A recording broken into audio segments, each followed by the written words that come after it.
அஊது பில்லாஹி மினஷ் ஷைத்தானிர் ரஜீம். பிஸ்மில்லாஹிர் ரஹ்மானிர் ரஹீம். ஒரு 10 நிமிட ஒரு உபதேசம். அல்ஹம்துலில்லாஹ்.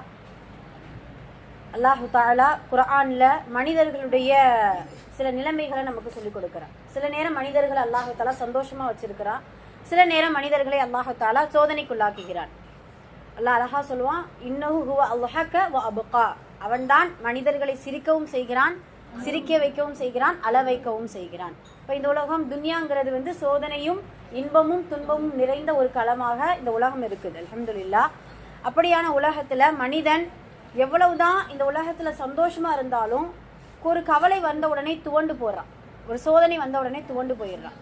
அதுக்கு அல்லாஹு தஆலா குர்ஆன்ல ஒரு 3 இடங்கள்ல பாத்தீங்கன்னா உங்களுடைய சோதனையின் பொழுது நம்ம தேடக்கூடிய ஒரு விஷயம் என்ன? அமைதி நம்ம தேடுவோம், நிம்மதி நம்ம தேடுவோம்.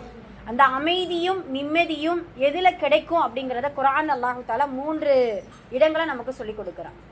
நிம்மதியும் அமைதியும்.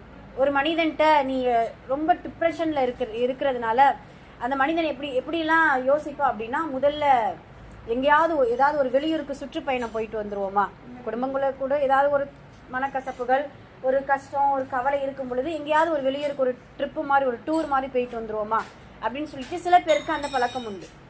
சில பேருக்கு பார்த்தீங்கன்னா வேற ஏதாவது ஒரு இதில் இந்த ஒரு கவனம் திசை திருப்புற மாதிரி ஏதாவது ஒரு விஷயத்துல அவர்கள் நிம்மதியையும் அமைதியையும் தேடக்கூடியவங்களா இருப்பாங்க.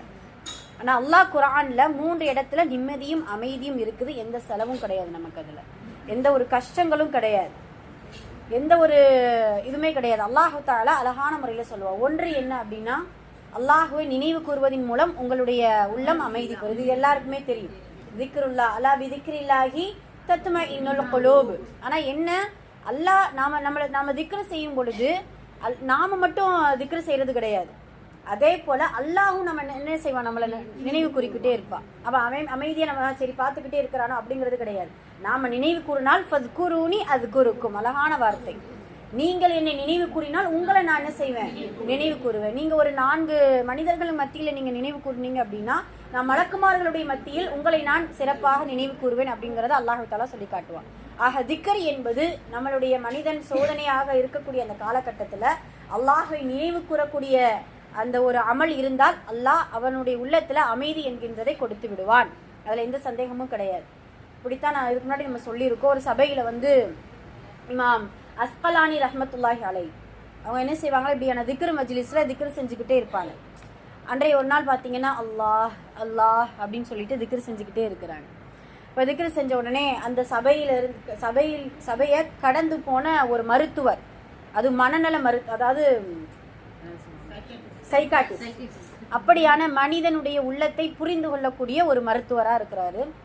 அவர் நினைக்கிறாரு, ஏன் இந்த மனிதர்கள் இப்படி உட்கார்ந்துக்கிட்டு அல்லாஹ் அல்லான்னு சொல்றாங்க, இதுல என்ன கிடைக்க போகுது இந்த மனிதர்களுக்கு அப்படின்னு சொல்லிட்டு இமாம் அஸ்கலானி ரஹ்மத்துல்லாஹி அவர்கள் இடத்துல கேட்கிறாங்க, இமாம் அவர்களே, என்ன கிடைக்குது இந்த மஜ்லிஸ்ல? வெறும் அல்லாஹ் அல்லாஹ்னு வார்த்தை சொல்றீங்க, இல்ல வேற ஏதாவது ஒரு வார்த்தைகளை சொல்லி திக்ர் செய்றீங்க, இதனால் உங்களுடைய உள்ளமும், இதனால் உங்களுடைய வாழ்வும், இதனால் உங்களுக்கான மாற்றமும் என்ன அப்படிங்கிறத கேட்கிறாங்க. பேசிட்டே இப்படி கேட்டுட்டே இருக்கும் பொழுது இமாம் அஸ்கலானி ரஹ்மத்துல்லாஹி அவர்கள் திடீர்னு போயா கழுத அப்படின்னு சொல்லிடுறாரு. ஏதோ ஒரு வார்த்தையை சொல்லி திட்டிடுறாரு. சொன்ன உடனே என்ன சொல்றீங்க, ஒரு இமாம், நான் எவ்வளவு பெரிய ஒரு மருத்துவர், அதுல எத்தனை பேருக்கு என்னால உதவி செய்யப்பட்டிருக்குது, என்ன பார்த்து நீங்க இப்படி சொல்லலாமா, அது எப்படி நீங்க இப்படி சொல்லலாம் அப்படின்னு சொல்லிட்டு அவர்களுடைய வார்த்தை கடினமாகுது, அவர்களுடைய முகம் மாறுது, முகம் சிவக்குது, என்னென்னமோ அவர் பேச ஆரம்பிக்கிறார். சொன்ன உடனே இமாம் அஸ்கலானி ரஹ்மத்துல்லாஹி அவர்கள் சுபுர் செய்யுங்க அல்லாஹ்வுக்காக. ஒரு வார்த்தை தான், ஒரே வார்த்தை. நீங்க மருத்துவர் என்பதை நீங்க எவ்வளவு பெரிய உச்சத்துல நீங்க இது பண்ணி இருக்கிறீங்களோ, அப்படியான மருத்துவரை நிலைகுல செய்யக்கூடிய ஒரு வார்த்தை தான். சும்மா கழுத, ஒரு எருமை இப்படின்ட்டு ஒரு சின்ன ஒரு வார்த்தை சொன்ன உடனே உங்களுக்கு எவ்வளவு கோபம் வருது. அதே போலத்தான் அல்லாஹ் அப்படின்ட்டு நாங்க உளமாற நாவார இறைவனை முழுமையாக நினைவு சொல்லும் பொழுது எங்களுடைய உள்ளம் சொபுர், அமைதி பெறுது, பொறுமை காக்குது. இனிமேல் எந்த சோதனை வந்தாலும் தாங்கக்கூடிய உள்ளத்தை அல்லாஹ் என்ன செஞ்சிருவான், எங்களுக்கு கொடுத்து விடுவான். ஒரு வார்த்தை எங்களுக்கு இப்படியான ஒரு மாற்றத்தை ஏற்படுத்துது அப்படின்னு சொன்ன உடனே அந்த மருத்துவர் சொல்வாரா, எத்தனையோ நான் மனிதர்களுடைய உள்ளத்தை நான் மாத்தி இருக்கிறேன், மனிதர்களுடைய கவலைகளை நான் நீக்கி இருக்கிறேன், அதுக்கு எனக்கு பல மணி நேரம் செலவாச்சு, பல நாட்கள் செலவாச்சு, சில மனிதர்களுடைய கவலைகளை நீக்க முடியாம வேற மருத்துவரை பாருங்க அப்படின்னு சொல்லக்கூடிய அளவுக்கு என்னுடைய வார்த்தைகளுடைய இருந்துச்சு. ஆனால் உங்களுடைய வார்த்தையும் உங்களுடைய திக்ர் மஜ்லிஸும் இப்படியான ஒரு மனமாற்றத்தை ஏற்படுத்துமோ, மனிதனுடைய கவலையை நீக்குமோ அப்படின்னு சொல்லிட்டு அந்த மருத்துவருக்கே அஸ்கலானி ரஹ்மத்துல்லாஹி அவர்கள் பாடம் கற்றுக் கொடுத்ததாக நமக்கு வரலாறு தெரியுது. சுபஹானல்லாஹ். இப்படி குர்ஆன் அல்லாஹு தஆலா நீங்கள் திக்ர் செய்தால் உங்களுடைய உள்ளம் மன அமைதி பெறும் அப்படின்னு சொல்லுவார். அதுல பாத்தீங்கன்னா திக்ர்னா எல்லாமே அதுக்குள்ள அடங்கிரும். வெறுமனமே தனிமையில உட்கார்ந்து கொண்டு அல்லாஹ்வை நினைப்பதும் திக்ருதான், நம்மளுடைய தௌபாவை சொல்லி அல்லாஹ்விடத்துல முறையிட்டு அழுவதும் திக்ருதான், இல்ல அஸ்தக்ஃபிருல்லாஹ் சொல்வதும் திக்ருதான், அஃப்லல் திக்ர் சொல்வதும் திக்ருதான், ஸலவாத் எது நம்ம அல்லாஹ்வுடைய தூதர் நமக்கு கற்றுக் கொடுத்தார்களோ அது எல்லாம் திக்ருடைய வட்டத்துக்குள்ள வந்துடும். இதுல சிறப்பு அழகான முறையில குல் சூராவுடைய சிறப்புகள் போட்டிருக்கிறாங்க. சுப்ஹானல்லாஹ். அந்த சூரத்துல் இஹ்லாஸ் அந்த அல்லாஹ்வுடைய பண்புகளையும் அல்லாஹ்வுடைய தனித்துவத்தையும் அல்லாஹ்வுடைய குத்ரத் அவனுடைய ஆட்சியை அவனுடைய அந்த வல்லமையும் சொல்லக்கூடிய அழகான ஒரு சூரா இஹ்லாஸ். இன்ஷா அல்லாஹ் நம்ம எல்லாருமே அந்த இஹ்லாஸோடு கொஞ்சம் தொடர்புடையவங்களா இருக்கணும் இன்ஷா அல்லாஹ். அதனுடைய பின்னணி நிறைய சொல்லப்படுது, ரொம்ப அழகா இருக்கு அதனுடைய பின்னணி.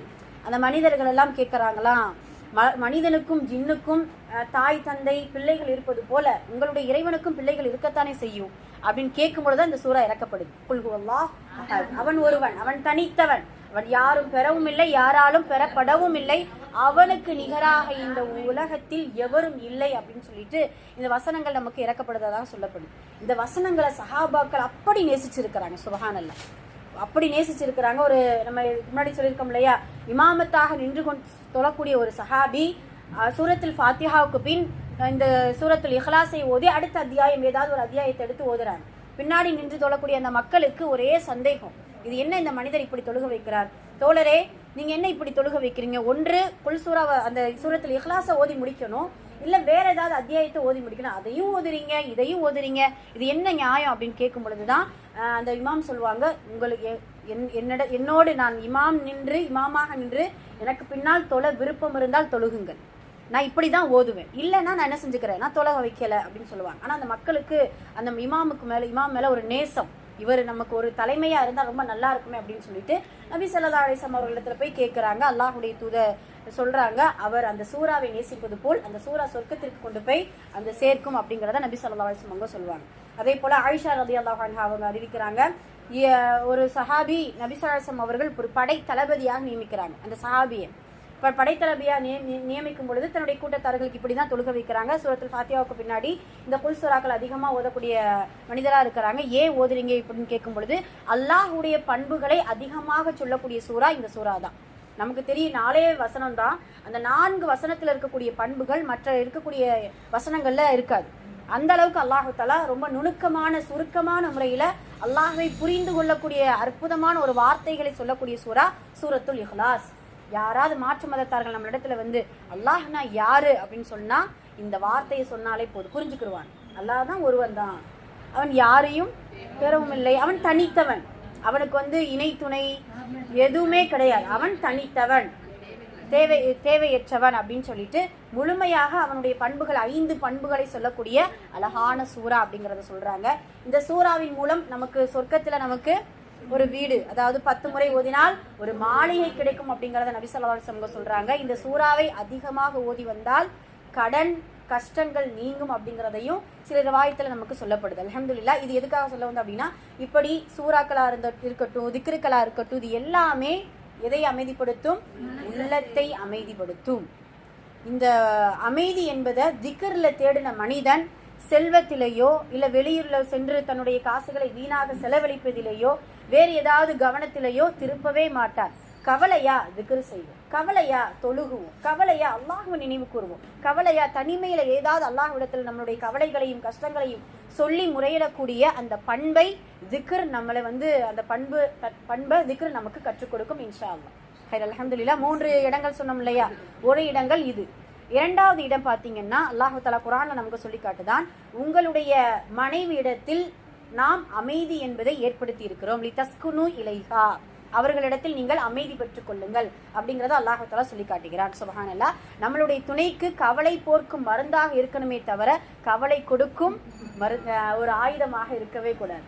அவங்க ஏதாவது ஒரு கஷ்டத்துல வர்றாங்க, ஒரு மனம் துவண்டு வர்றாங்க, என்னுடைய உறவு இப்படி பேசிட்டாங்க, இல்ல என்னுடைய வியாபாரத்துல என்னுடைய பார்ட்னர் இப்படி எல்லாம் சொல்லிட்டாங்க, ஏதாவது ஒரு கஷ்டத்தை நம்மள இடத்துல முறையீடு வரும் பொழுது, அன்னைக்கு அப்பயே சொன்னேன், கேட்டீங்களா, நான் அன்னைக்கே சொன்னேன்ல, இதெல்லாம் நமக்கு தேவையா, நம்ம உண்டு நம்ம வேலை உண்டு இருக்கணுமா இல்லையா, நீங்க எதுக்கு நீங்க அப்படி போனீங்க அப்படின்னு சொல்றதை விட முழுக்க அவர்களுக்கு ஒரு கவலை போக்கக்கூடிய ஒரு மருந்தாக இருக்கணும். எப்படி ரசூல் ஸல்லல்லாஹு அலைஹி வஸல்லம் அவர்களுக்கு கதிஜாமா இருந்தார்களோ, அலி ரலியல்லாஹு அன்ஹு அவர்களுக்கு ஃபாத்திமா ரலியல்லாஹு அன்ஹா அவர்கள் இருந்தார்களோ, ஒவ்வொரு துணைகளும் சஹாபாக்களுடைய துணைகளும் சரி, அல்லாஹ்வுடைய தூதரின் மனைவிமார்களும் சரி, அவர்களுக்கு ஒரு நல்ல ஒரு அருமருந்தாக, கவலை போக்கு மருந்தாக இருந்திருக்கிறாங்க. சுப்ஹானல்லாஹ். அது மட்டும் இல்லாம மனைவி என்பதை இஸ்லாமிய மார்க்கம் ரிஸ்க்னு சொல்லுது. அழகான வார்த்தை ரிஸ்க். ஒரு உணவு, ஒரு அல்லாஹுடைய அருள்கடை, அல்லாஹுடைய ரிஸ்க், அவன் கொடுக்கக்கூடிய ரிஸ்க்லயே ஆகச்சிறந்த ரிஸ்க் என்னவா மனைவி. ரசூல் ஸல்லல்லாஹு அலைஹி வஸல்லம் அவங்க சொல்லுவாங்க, 3 ஒரு ஆண், ஒரு சாலிஹான ஆண் பெற்றுக்கொண்டால் அவன்தான் உலகத்தில் சுகபாக்கியவாளி அப்படிங்கிறத சொல்லுவாங்க. சாலிஹான மனைவி, அழகான வீடு, பயணிக்கக்கூடிய சிறப்பான வாகனம், இந்த 3மே அந்த காலத்துல ரொம்ப தேவைப்படக்கூடிய ஒன்றா இருந்துச்சு. சுப்ஹானல்லாஹ். அப்படி ரிஸ்க் என்று அதுலயும் அதிகமா ரசூல் ஸல்லல்லாஹு அலைஹி வஸல்லம் அவங்க கதீஜா அம்மாவை எப்படி சொல்லி கொடுப்பாங்கன்னா, அல்லாஹ் கொடுத்த ரிஸ்க்லயே ஆகச்சிறந்த ரிஸ்க் என்ன அப்படின்னா என்னுடைய முதல் மனைவியான கதீஜா ரலியல்லாஹு அன்ஹா அப்படிங்கிறத சொல்லுவாங்க. சுப்ஹானல்லாஹ். அப்படியான ரிஸ்க்காக நல்ல ஒரு அல்லாஹ் கொடுத்த ஒரு நிஅமத்தாக தன்னுடைய துணைகளுக்கு இருக்க வேண்டும் அப்படிங்கறத அல்லாஹ் தஆலா இரண்டாவது ஒரு கவலை போக்கு மருந்தாக நமக்கு சொல்லி கொடுக்கிறார். 3வது என்ன அப்படின்னா, நம்ம நிம்மதி கிடைக்கக்கூடிய 3வது இடம் என்ன அப்படின்னா வீடு. அல்லாஹ் சொல்றான், நீங்கள் வசிக்கக்கூடிய வீடு உங்களுக்கு மன அமைதி தரும் அப்படிங்கிறத சொல்றான். சுப்ஹானல்லாஹ். இது எப்படி நம்ம புரிஞ்சுக்கலாம் அப்படின்னா, ஒவ்வொரு படைப்பினத்திற்கும் ஒரு இருப்பிடத்தை அல்லாஹ் கொடுக்கிறான். பறவையா, அதுக்கான ஒரு வீடு, ஒரு அழகான ஒரு குருவியா இருந்தாலும் சரி, ஒரு ஏதாவது ஒரு பறவையா இருந்தாலும் சரி, எங்கதான் அலைந்து திரிந்து வந்தாலும் அதை வீட்டுல போய் செட்டில் ஆனாதான் அதுக்கு ஒரு நிம்மதி, ஒரு அமைதி கிடைக்கும். ஏன், தெருவில் சுற்றி திரியும் நாய் கூட ஒரு இடத்துல இருந்து கொஞ்சம் சுகம் கண்டுருச்சுன்னு நினைச்சுக்கோங்க, மறுநாளும் அதே இடத்துக்கு வரும். நம்ம ஏதாவது அதுல இடையூறு செஞ்சா மட்டும்தான் அது வராது. அப்படி இருக்கக்கூடிய இதுல அல்லாஹு தாலா ஒவ்வொரு மனிதர்களுக்கும் ஒரு வீட்டை கொடுக்குறாரு. அது குருசையோ மாளிகையோ ஏதோ ஒரு சின்ன ஒரு அமைதி காக்கும், ஒரு அமைதி கொடுக்கக்கூடிய இடமாக இருக்கும் பொழுது அல்லாஹு தாலா அந்த வீடு நமக்கு ஒரு அமைதி கொடுக்கக்கூடிய இடமா இருக்கு. அந்த வீட்டையே அமைதி இன்மையாக ஆக்குறதும் ஒரு பெண்ணுடைய இதுல தான் இருக்குது. அதில் நல்லா பாதுகாக்கணும். அதனால அந்த நம்மளுடைய அந்த வீடுகளை நல்ல அமைதி தரக்கூடிய ஒரு வீடாக இன்ஷா அல்லாஹ் நம்ம ஆக்குவது நம்மளுடைய பெண்களின் ஒரு கடமையாக இருக்கு. ஆக அல்லாஹ்வை நினைவு கூறுவதன் மூலம் நமக்கு மன அமைதி பெறுது. நம்மளுடைய அதாவது வாழ்க்கை துணையின் மூலம் நமக்கு நிம்மதி கிடைக்குது. அதே போல நம்ம இருக்கக்கூடிய வீடு நமக்கு நிம்மதி தரும் அப்படின்னு அல்லாஹ் தஆலா குர்ஆன்ல நமக்கு சொல்லி காட்டுதான். இதை தவிர்த்து விட்டு யோகா செய்வது, அதுக்கு பின்னாடி வேற ஏதாவது மனத்தத்துவ டாக்டரை பார்க்கறது, அதற்கான டேப்லெட் எடுக்கிறது, அதுக்கான ஏதாவது அது என்ன கவுன்சிலிங் அப்படியான ட்ரீட்மெண்ட் எடுக்கிறது, இது எல்லாம் அடுத்தபட்சம். ஃபர்ஸ்ட் நம்ம அதுக்கு தான் முதல்ல போயிடுவோம்.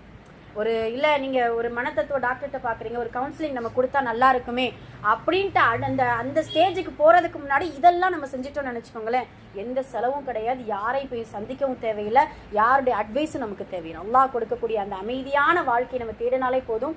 எல்லாம் அல்ல அல்லாஹ் எல்லா சோதனைகள் கொடுத்தாலும் கூட அந்த நிம்மதியான வாழ்க்கை அல்லாஹ் தஆலா இலகுவாக்கி கொடுப்பான் இன்ஷா அல்லாஹ். அல்ஹம்துலில்லாஹ்.